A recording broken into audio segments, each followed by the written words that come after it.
Price from the Squaxin Island tribe. My father is Mike Price from the Squaxin Island tribe. My mother is Kimberly Miller from the Skokomish tribe. I hail from the House of Slanai. I sang that song on purpose today. That is the cedar song. We consider the cedar our mother tree, not for the fact that she's the oldest around, for the fact that she cares about everything.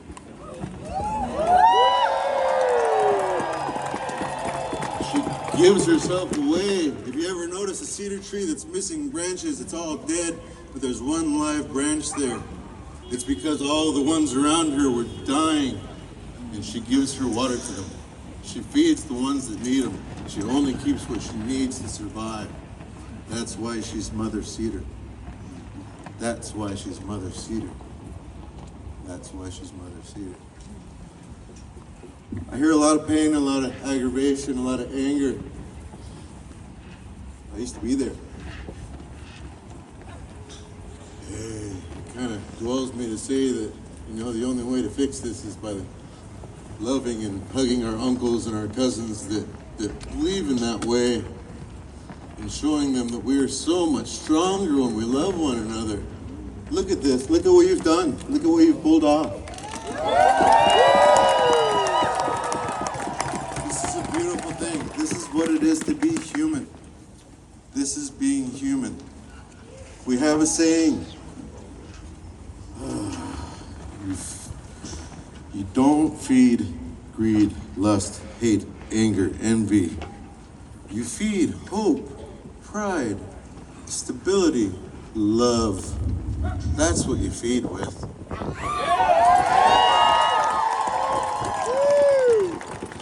We need to squash their hate with more hugs and love. They're jealous of the LGBT community because they're happy with what they are. It's so hard to be happy with what you are, and I commend the ones that do. It's very hard to be happy with what you are. I look up to children because they are happy with what they are.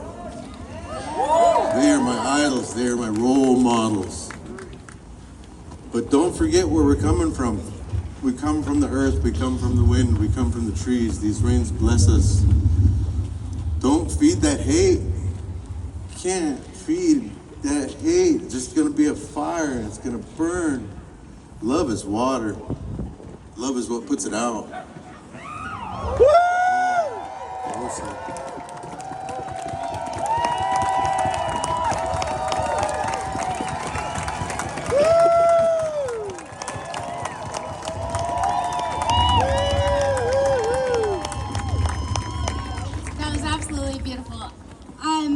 At this moment, if she is here, I would like to introduce you to another member of Squaxin Island tribe, Patricia Green.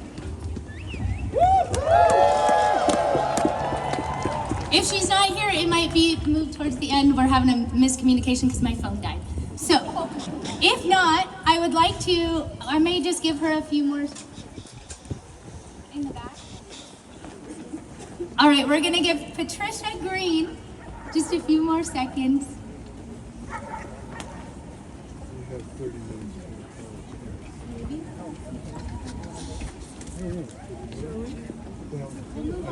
We'll go ahead and go to, okay, she's not coming? Okay. Okay, she's gonna be a little later, so what we're gonna go ahead and go do, I would like to introduce you to another member of our group, Zane.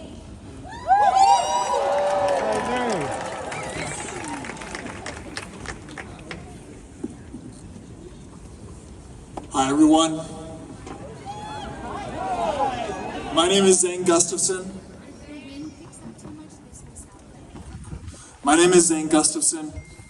I was born and raised in Washington State, and my ancestors immigrated to this land generations ago for a better life. This is the third time in less than a month that we, the people, have gathered on these steps to assert our voice. In America, there are no kings. We the people are sovereign here. Just after the Constitutional Convention in 1787, Benjamin Franklin was asked what kind of government they had created. And he replied, "A republic, if you can keep it." And that is why we are here today, and why we will be here again and again and again. We are here to show our representatives that this is what democracy looks like. It looks like the people united. They will try to splinter us, but we will stick to our message. We will not let our petty differences divide us. We will defend democracy, which by definition means multiracial democracy. And we will defend human rights, which by definition means trans rights.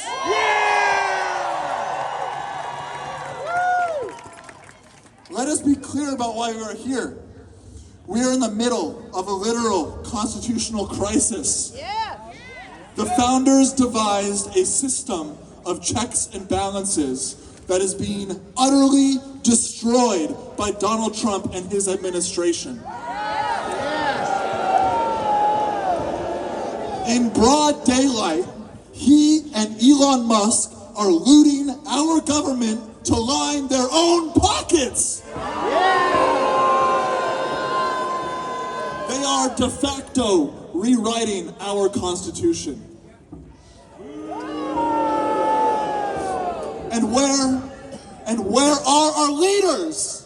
Yes, doing what they've done for decades, sitting on their hands and letting these billionaires take our wealth and take our rights. What comes next? When the Supreme Court rules against them, will the Trump administration defy it? Yes. And when that happens, what will we do? We take to the streets! Yes! Because the history of the world shows that once you concede your power to an authoritarian, you do not get it back. To update an old poem, first they came for the immigrants and the trans people, but we will not be silent. Yeah! We will not do nothing. We will protect, we will resist, we will strike, we will fight. Yes! And to move forward, we must acknowledge how we got here. Because our government has been dysfunctional and has failed us for decades on the most critical issues. Healthcare, income inequality, migration, climate change, racial justice. Now people are so cynical and broken down and desperate that they turned to an authoritarian silver-tongued devil. We need a vision for a better, functional democracy. A representative democracy. I wrote a book about how to fix our Constitution. And in my book, I call for a constitutional convention to make this a reality. I'm talking about an end to the two-party system. I'm talking about term limits. I'm talking about campaign finance reform. I'm talking about real American democracy with a Congress that actually represents the people and acts on our behalf. And how do we make that happen? It's all in my book, and I've got a few copies here to give away. But the short version is that the people with the power to call a convention are right in that building, and in 49 other buildings in every state across the country. We are just getting started. We are building a movement for real democracy in America, and we will not be stopped. There are no kings in America. We are America, and we demand democracy.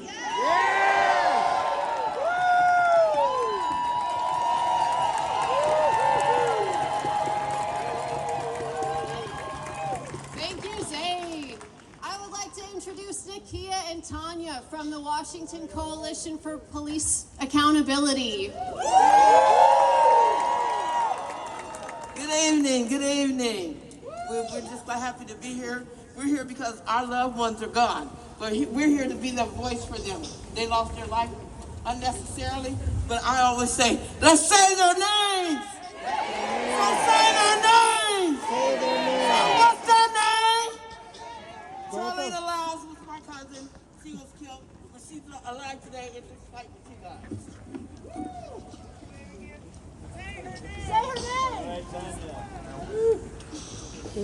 Good afternoon, everyone, and thank you so much for coming out for this amazing cause. It is a beautiful sight to see you all. My name is Nakia Hunter, and I am a part of the Washington Coalition for Police Accountability. The murder of my brother Carlos Hunter in March of 2019 changed my life forever. We are here today not in celebration, but in grief, in anger, in resolve. Because for far too long, those in power have treated our lives like a game. Shuffling policies, making backroom deals, and rolling back reforms as if the blood of our loved ones is just an afterthought. But our lives are not a board game. Our blood is not a comic strip with a punchline attached to it. Time and time again, police hold court in the streets, judge, jury, and executioner. And when the dust settles, we are fed the same tired excuses. We feared for our lives, it was justified. We need more training, lies. The truth is, police misconduct isn't an accident. It's an epidemic protected by lawmakers who lack the courage to hold them accountable. By city officials who refuse to acknowledge the blood on their hands. And who suffers? The children, the ones left behind, the ones who will never feel the protection of their parents' embrace because the state allowed them to be taken away justified. These children will grow up not knowing safety, only fear. They inherit a world where justice is conditional, where black skin is seen as a threat before it's seen as human. I stand before you today as a black activist, a mother, a sister, a fighter. And I say, no more deals, no more spineless policies, no more immunity for killers with a badge. We must hold them accountable, elected, appointed, and anyone else who dares to play with the lives of us like pawns. And that starts with House Bill 1399. This bill will strengthen professional oversight of sheriffs and address the dangerous rise of armed posses pretending to be the law. It ensures that sheriffs are held to the same laws they swore to uphold, that they serve their communities, not rule over them. Because in this country, we have no kings. No sheriff, no officer, and no official is above the law. This isn't just about policy. This is about protection. This is about stopping the cycle of bloodshed and betrayal. This is about justice. No more games, no more lies, no more stolen lives. Please help us in passing House Bill 1399. And at any time that you can, stand up for your neighbors. Stand up.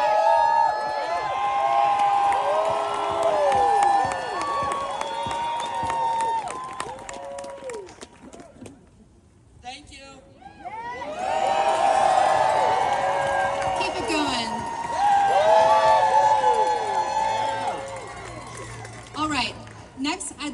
invite Ashley Fuston with the Washington Federation of State Employees to talk about the value of Washington state employees.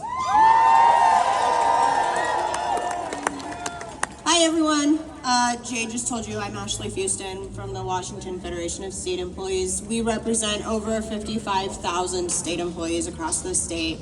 Thank you for being here with us today, united in our shared mission to build a stronger and more equitable place for everyone. Today, I want to speak about how the profound power of labor and how collective action can help us address the most pressing challenges of our time. Labor has always been the backbone of our society. From the factory floors to the front lines of healthcare, education, and public service, it is the collective effort of workers that drive our communities forward. But the truth is, too many workers have faced exploitation, unfair wages, and inadequate working conditions. For too long, the voices of people who power our economy have been drowned out by those at the top, leaving workers to struggle without the support that they deserve. However, history has shown us that when workers come together, they can achieve remarkable things. Labor unions have been at the forefront of securing better wages, improving working conditions, and fighting for the rights of workers. Through the power of solidarity, we have been able to pass labor laws that protect workers, ensure safe working environments, and provide a voice to those who otherwise would not be heard. The simple truth is, labor unites. Unions are the mechanism by which we amplify our voices. And when we stand together, we have the collective power to demand change, not just in our workplaces, but society at large. That's why we're here. We're seeing this more and more in the fight for an equitable economy, where wages reflect the value of workers' labor, and where basic human dignity is respected for every person. One of the most urgent issues we face today is the growing wealth gap and our regressive tax system. Washington State is a prime example of how the tax system disproportionately burdens working families. Our state's upside-down tax code is one of the most regressive in the country. It hits those with the least the hardest, taking a larger percentage of their income compared to the wealthiest among us.